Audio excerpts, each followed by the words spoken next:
Alright everybody, welcome back to the fourth and final part of the Justice review. Let's get going. First we have Skycrew, that's a limited only card. In limited, a 4 power 2/4 blocker is decent, not great, but it does a solid job usually, and the activated ability paying 8 to basically turn your biggest attacker into a flying monster is a great way of ending the game in a stall. So far I have been pretty happy with Skycrew in the few drafts that I made, and she seems like a pretty good addition in all but the most aggressive limited decks basically. Next we have Groundwatch Recruiter, pretty bad card overall. In Constructed it's unplayable, and even in limited she is pretty bad, but sometimes you're just gonna end up with her in your deck as a filler, and it could be worse, I guess, but yeah, nothing that I'm happy about having in my deck in any format. Next we have Downfall, another limited removal, way too expensive and conditional for Constructed, but in limited any removal is usually decent when you're low on removal anyway. So you get to kill fatties, 5 attack or higher, and Scout. It's a spell, not a fast spell, and it costs 5, so it's not great as far as removal goes, but it's an answer for something that might be losing you the game, so it'll usually make your limited deck. Next we have Rampart Arbalest, another card that I can only see putting in my limited decks. But yeah, in limited we basically get a 5 cost 4/6 weapon that then leaves a 1x weapon behind based on how much armor is left afterwards. So not a great weapon, but you can usually kill a meaningful unit the first time around and then maybe poke at some smaller stuff afterwards if you're lucky. It should be probably a bit better than the Mithril Mace from the Empty Throne, but not by much, and sometimes worse. Next we have Answer the Call. This card is pretty sweet, and I still think there might be some kind of nice build around type deck, maybe with, I don't know, Icaria and First Flame and stuff like that, to just play a couple of high risk fatties that you can't realistically play otherwise, to just pump them out with Answer the Call, maybe even on turn 4 thanks to Bullet Shaper and stuff like that. So yeah, if this hits an Icaria or First Flame and maybe some weapons, this can be really powerful. Or just go a bit more conservative with a robust top-end heavy mid-range deck topping out at like Icaria and stuff like that, and play a bunch of solid weapons to just gain value from this rather than cheat super expensive stuff into play. Either way, there are some interesting things to try with this card for sure, and in limited this will usually be a bit underpowered. Unless your deck has enough good targets for this, I would probably not want to play it. Next we have End of the Story, one of the better cards of the end of cycle. Basically what we get is a conditionally free Harsh Rule that costs 1 power more, but free in terms of cards if you get to warp it. The tribute almost never happens. The decks that want this rarely have units and are even worse at letting them die the turn you want to play this. So the tribute, as nice as the tribute looks, it's almost never going to happen, unfortunately. So it's a bit awkward of a way to enable this.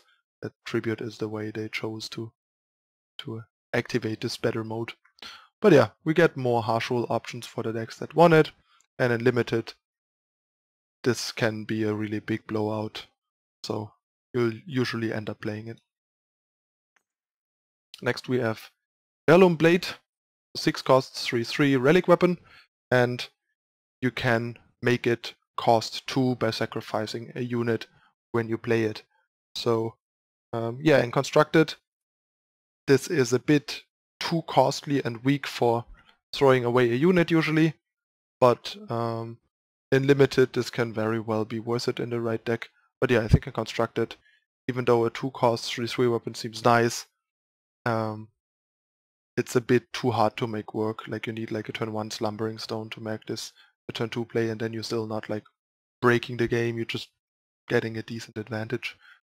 So yeah, I don't know, maybe it'll show up in some fringe deck at some point, but not very likely. Next we have Iron Fist Archon, 6 power 5/5. Once per turn you can pay 6 to draw a unit of your choice from your deck with cost equal to or less than the number of units in play. So in Constructed this is too weak and too slow, but in Limited this is a powerhouse that can easily win the game in a stall. So a pretty great pickup for Limited. Next we have Silverwing Purge Leader, another unplayable card for Constructed. And in Limited this is not great. 6 power 3 for flying is okay. At least if you get the lifesteal tribute. Without the tribute he's pretty underpowered. And yeah, even with the lifesteal 6 is a lot. But yeah, 4 health is the magical health on most flyers, since the majority of common and uncommon flyers has 3 attack or less. So it's still gonna make your deck usually. Next we have Silverwing Augmentor, another unplayable card in Constructed, and in Limited this is also not great. 7 cost 3/3 flyers are not exciting and really slow and expensive, and basically dealing 5 damage potentially on a smaller flyer that you already have in play thanks to the summon is also not very impressive. So this card's really underwhelming, might make it as a filler in a draft deck or a sealed deck. Next we have the bad Unbreakable Alliance, basically a bad Sword of the Sky King. Pretty bad in both formats, so usually just benched and dusted. And last but not least, we have the proper version of my exclusive spoiler reveal, Sigvard the Last Bastion. Unfortunately, I think at 11 the card is barely playable, if playable at all. Probably will just never see any play, since you basically have to meet all 3 conditions for this to be reasonable for its stats. A 5 cost 4/5 lifesteal is just really bad, and a 2 cost 4/5 lifesteal is nice, but not breaking the game, and it takes a lot of work. And the later it happens, the less impactful the 4/5 lifesteal will be. So yeah, I don't get why the card has to cost 11. I think at 9 or 10 the card would have been just fine. I could easily see it being really good at 9, but not broken, since in the end you just get a 4/5 lifesteal. I mean, we have plenty of conditional 3 cost 5/5s, for example, that make your work for them, or they are a bit fragile like False Prince, but that even outclass this, and you have to work a fair share to make make the old version a 3 cost 4/5 lifesteal. So yeah, but it is what it is. We can't change it. In Limited you'll usually play it, because even a 4 cost 4/5 lifesteal is pretty good in Limited, so feel free to put it in your Limited deck. But yeah, for Constructed this card is basically dead, since we learned that it costs 11, which is sad. But that's it. Alright, that's all the Justice cards. We are already more than halfway through the review of the new set, which is great. The rest coming in the next couple days. As usual, let me know in the comments what you think about the Justice cards and about my review of them.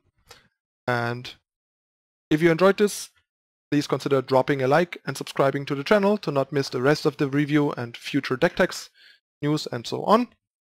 Check out my social media and my stream over here if you haven't yet, to be up to date all the time and catch me live, since I started streaming more again, for anyone that has been looking to catch me streaming in the last 2 months where I haven't really streamed much. And yeah, that's it again for today. I'm ManuS. That was Eternal Set Review, Fall of Argenport Justice cards. I thank you for watching, and I'm out. Bye.